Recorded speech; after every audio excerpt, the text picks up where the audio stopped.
ಏರ್ಪೋರ್ಟ್ಗೆ ಬಲಿಯಾಗುತ್ತಾ ಲೀಲಾವತಿ ದೇಗುಲ. ವರನಟಿಯ ಸಮಾಧಿಗೆ ಏನಿದು ಏರ್ಪೋರ್ಟ್ ಭೀತಿ?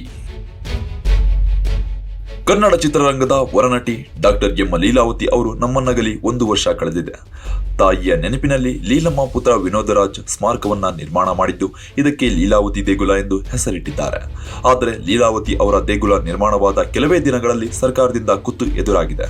ಅದೇನೆಂದ್ರೆ ಕುಣಿಗಲ್ ಹಾಗೂ ನೆಲಮಂಗಲ ತಾಲೂಕಿನಲ್ಲಿ ನಿರ್ಮಾಣವಾಗ್ತಿರೋ ಏರ್ಪೋರ್ಟ್ಗೆ ಲೀಲಾವತಿ ದೇಗುಲ ಬಲಿಯಾಗುತ್ತಾ ಅನ್ನೋ ಆತಂಕ ಸದ್ಯ ಎಲ್ಲರನ್ನ ಕಾಡುತ್ತಿದೆ.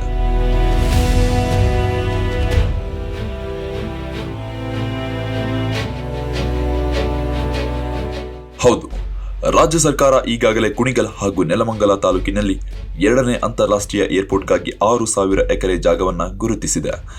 ಇದರದ್ದು ಎನ್ನಲಾದ ಸ್ಕೆಚ್ ಸದ್ಯ ಸೋಷಿಯಲ್ ಮೀಡಿಯಾದಲ್ಲಿ ಸಿಕ್ಕಾಪಟ್ಟೆ ವೈರಲ್ ಆಗಿದ್ದು, ನೆಲಮಂಗಲ ತಾಲೂಕಿನ ಸ್ಥಳೀಯ ರೈತರು ಹಾಗೂ ಸಿನಿಪ್ರಿಯರ ಆಕ್ರೋಶಕ್ಕೆ ಕಾರಣವಾಗಿದೆ.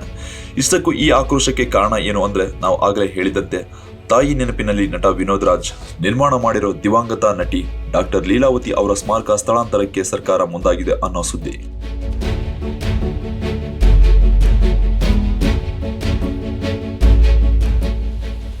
ಸೋಲದೇವನಹಳ್ಳಿಯಲ್ಲಿ ದಿವಂಗತ ನಟಿ ಡಾಕ್ಟರ್ ಎಂ ಲೀಲಾವತಿ ಅವರ ಸ್ಮಾರಕವನ್ನ ನಿರ್ಮಾಣ ಮಾಡಲಾಗಿದೆ. ಒಂದು ವೇಳೆ ರಾಜ್ಯ ಸರ್ಕಾರ ಸೋಲದೇವನಹಳ್ಳಿಯ ಈ ಜಾಗವನ್ನ ಏರ್ಪೋರ್ಟ್ಗೆ ಅಂತಿಮ ಮಾಡಿದ್ದಲ್ಲಿ ಲೀಲಾವತಿ ಸ್ಮಾರಕವನ್ನ ಬೇರೆಡೆಗೆ ಸ್ಥಳಾಂತರ ಮಾಡೋ ಅನಿವಾರ್ಯತೆ ಎದುರಾಗಲಿದೆ. ಉದ್ದೇಶಿತ 2ನೇ ಅಂತಾರಾಷ್ಟ್ರೀಯ ವಿಮಾನ ನಿಲ್ದಾಣದ ವಿರುದ್ಧ ತಮ್ಮ ಪ್ರತಿಭಟನೆಯನ್ನ ತೀವ್ರಗೊಳಿಸುವುದಾಗಿ ಸ್ಥಳೀಯರು ಎಚ್ಚರಿಕೆ ನೀಡಿದ್ದಾರೆ.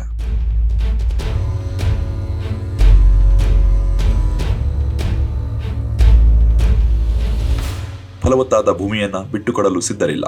ಮತ್ತೊಂದು ಕಡೆ ಏರ್ಪೋರ್ಟ್ಗೆ ಲೀಲಮ್ಮನ ದೇಗುಲ ಬಲಿಯಾಗುತ್ತೆ ಅನ್ನೋ ಸುದ್ದಿ ಕೇಳಿ ಅವರ ಅಭಿಮಾನಿಗಳು ಹಾಗೂ ಸಿನಿ ಮಂದಿಯು ತೀವ್ರ ವಿರೋಧ ವ್ಯಕ್ತಪಡಿಸಿದ್ದಾರೆ.